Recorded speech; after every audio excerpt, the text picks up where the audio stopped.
À l'école de la vie, j'ai vu, entendu, goûté, senti et ressenti. À l'école de la vie, j'ai vécu de grandes et de petites choses. Elles m'ont toutes tant appris. Parce que c'est comme ça à l'école de la vie. Quelles que soient les matières, on progresse et on grandit. Certes, à l'école de la vie, il y a parfois des épreuves. Mais en apprenant à y faire face, on peut peut-être changer leur plomb en or. Alors, on s'enrichit. À l'école de la vie, si on peut semer des graines, on se doit d'en partager les fruits.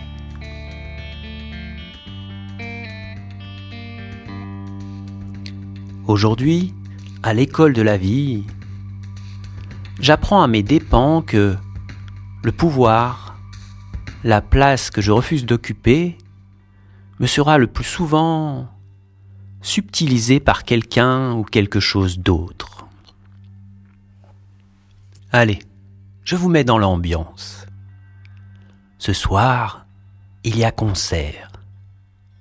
Et j'ai la chance, avec le groupe dans lequel j'officie à l'époque, d'être accueilli, comme qui dirait, en tête d'affiche.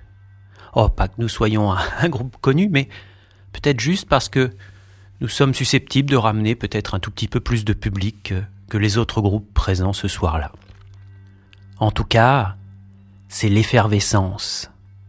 Chacun tente de trouver sa place dans l'engrenage de l'organisation du concert. Certains s'occupent des lumières, d'autres du son, de l'organisation en arrière-plan. Toute cette petite fourmilière s'agite et se prépare. Durant les balances, c'est-à-dire ce moment, vous savez, où on règle le son pour qu'il soit optimum pour les spectateurs le soir, l'un des membres d'un des groupes vient nous consulter. Il me semble un petit peu véhément. En effet, il nous interloque et il souhaiterait que son groupe joue à l'horaire qui nous a été proposé.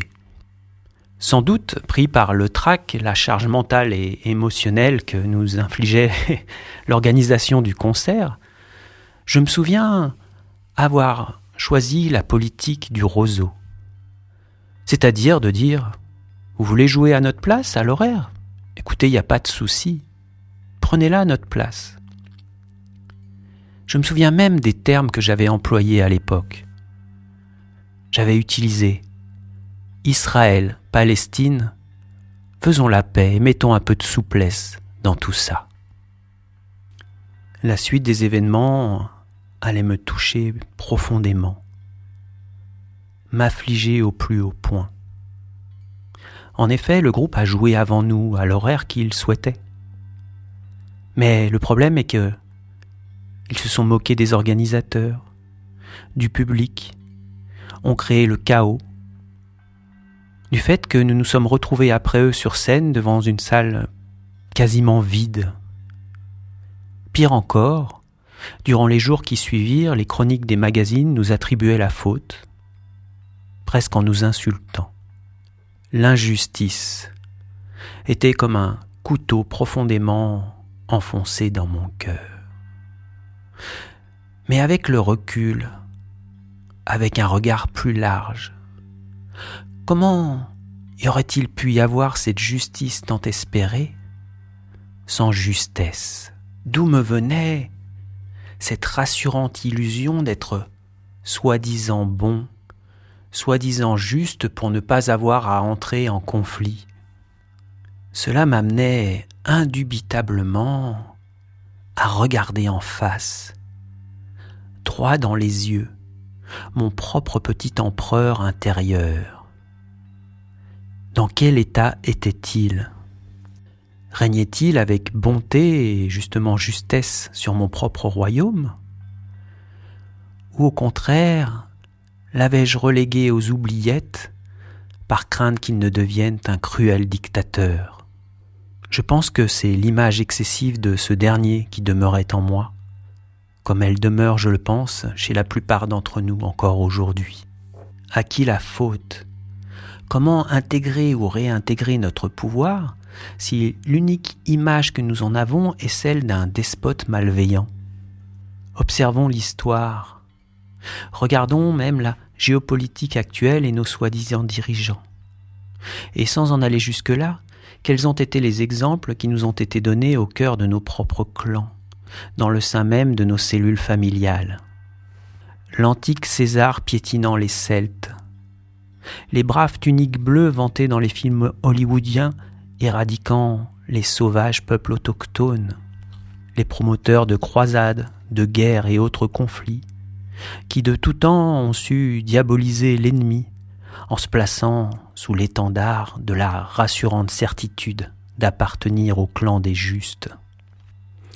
On aurait même vu, paraît-il, des dirigeants vendre de la peur et ainsi s'asseoir sur le trône du Sauveur, ou bien plus proche de nous, celui ou celle qui autour d'une table, pour avoir raison, parle le plus fort et tape du poing pour assurer son autorité. Cette liste pourrait bien sûr être illimitée, mais nous ne sommes pas là pour maudire l'obscurité. Bien au contraire, nous sommes là peut-être pour apprendre à regarder en face, à éclairer nos empereurs inutilisés. Ne les laissons plus dormir dans le grenier de nos psychés. Nettoyons leur trône, dépoussiérons leur sceptre et redonnons-leur leur juste place. Si l'histoire nous a vus jusqu'alors être asservis, c'est peut-être simplement parce que, par ignorance, nous manquons cruellement de la capacité d'intégration de nos contraires. Comme le disait Agatha Christie, un peuple de moutons finit par engendrer un gouvernement de loups. Cette nouvelle perspective m'invite à revisionner ma petite histoire du début, sous un angle plus poétique, permettant de prendre du recul. Je vous laisse le soin par vous-même, car je vous en connais l'intelligence, de réinterpréter mon propos en le replaçant métaphoriquement après coup au sein d'une vision plus collective. Allez, retour sur le concert. Ma couronne brille de 1000 éclats sous les projecteurs. Elle est arrivée sur ma tête non pas par hasard, non pas après avoir été usurpée ou après quelconque manipulation. Non, elle est le fruit d'un travail. Le travail que j'ai mis durant des années à apprendre mon instrument, avec amour, aux heures de répétition passées avec mes amis. Et le public, mon peuple, m'a permis d'être là, sur le trône de la scène, qui me relie à lui et me permet d'agir. Et justement, mon sceptre, c'est ma guitare. Elle offre à mes mains de manifester, d'exprimer ce qui vient non plus uniquement de ce qui pourrait fluctuer excessivement sous une couronne, mais bel et bien du grand réunificateur que j'évoquais tout à l'heure, mon cœur, son rythme. Chacun de ces mystérieux battements me ramènent à retrouver à la fois tant ma grandeur que mon humilité. Mon empire est enfin protégé. Mon empire est enfin unifié.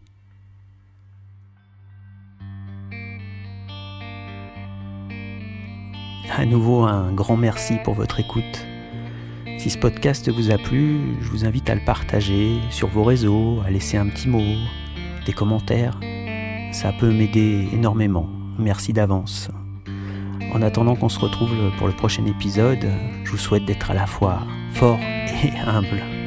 Prenez grand soin de vous d'ici là. Ciao.